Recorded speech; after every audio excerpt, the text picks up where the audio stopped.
বন্ধুরা, good Friday কী? Good Friday কেন celebration করা হয়? গুড ফ্রাইডে কারা স্টার্ট করেছিল? গুড ফ্রাইডে পালন করা কি পাপ?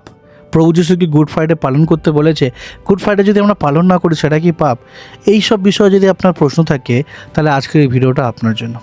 গুড কথার অর্থ গুড মানে হলো ভালো, কিন্তু এইখানে গুড ফ্রাইডের সেই ভালো শুক্রবার বলা হয় না, গুড ফ্রাইডেটাকে বলা হয় পূর্ণ শুক্রবার। গুড ফ্রাইডে যেই শব্দটা থেকে নেওয়া হয়েছিল সেটা নেওয়া হয়েছিল গডস ফ্রাইডে, মানে কি ঈশ্বরের শুক্রবার। গুড ফ্রাইডে কেন আমরা সেলিব্রেশন করি? আজ থেকে প্রায় 2000 বছর আগে এই গুড ফ্রাইডের দিনে প্রভু যিশুকে ক্রুশের মধ্যে মারা হয়েছিল এবং সেই দিনকার প্রভু যিশু আমাদের প্রত্যেকজনের পাপের জন্য নিজের জীবন দিয়েছিল।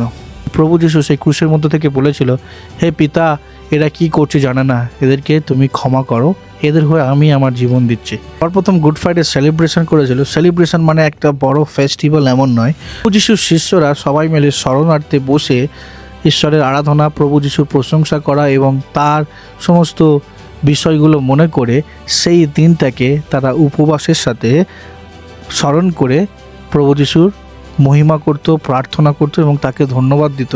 প্রভু যিশুর শিষ্যরা যেমন পিতর, যোহন, এরা সবাই মিলে সেই প্রভু যিশুর শরণার্থে পূর্ণ শুক্রবার গডস ফ্রাইডে সেটাকে সবাই মিলে পালন করত। তো গুড ফ্রাইডে কিন্তু প্রথম থেকেই করে আসছে প্রভু যিশুর শরণার্থে। প্রভু যিশু তার শিষ্যদেরকে বলেছে, তিনি রুটি ভেঙেছিলেন এবং দ্রাক্ষারস দিয়ে বলেছিলেন, এই রুটি হলো আমার দেহ এবং দ্রাক্ষারস হলো নতুন নিয়মের রক্ত। তখনই সবাই মিলে এক জায়গায় সমবেত হবে, আমার শরণার্থে তোমরা ঠিক এরকমই করো, তুমি রুটি খাও এবং দ্রাক্ষারস খাও। আমার শরণার্থে এবং আমার সেই বলিদান এবং আমার সেই স্যাক্রিফাইস তোমরা মনে করো আমার শরণার্থে, যে তোমাদের জন্য আমি কি করেছিলাম।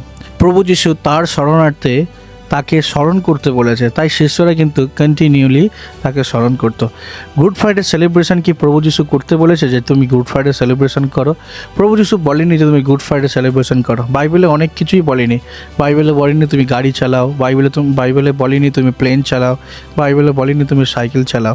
তার মানে এমন নয় যে আমরা সাইকেল চালাতে পারবো না, প্লেন চালাতে পারবো না, গাড়ি চালাতে পারবো না। তো সেলিব্রেশন এটা আমাদের অন্তর থেকে, যে প্রভু যিশু আমার পাপের জন্য ক্রুশের মধ্যে মারা গিয়েছিল এবং আমরা সবাই মিলে তাকে স্মরণ করব, তাকে ধন্যবাদ দেবো, তার প্রশংসা করব।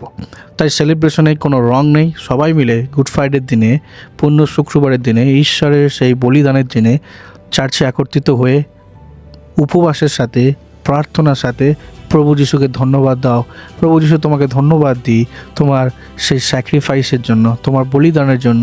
তোমার বলিদানের মাধ্যমেই আমি অনন্ত জীবন পেয়েছি, আমি রক্ষা পেয়েছি, তাই তোমাকে ধন্যবাদ দিই, তোমাকে গৌরব করি, তোমাকে প্রশংসা করি।